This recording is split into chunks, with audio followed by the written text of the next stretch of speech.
Krka je v prvem četrtletju verjetno vlagatelje zadovoljila s prihodki od prodaje, ki so zrasli za 4%.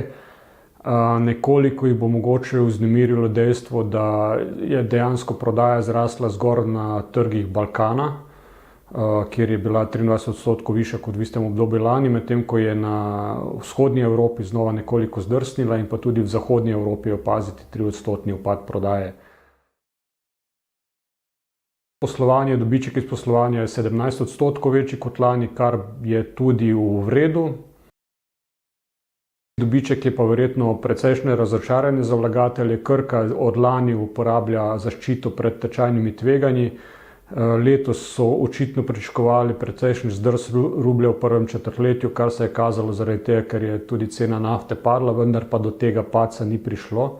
Zaradi tega so, kot kaže, zgrešili zaščito pred tveganji, ustvarili na finančnem delu izgubo in zaradi tega je tudi čisti dobiček četrtino manjši kot lani in znaša 40 milijonov evrov.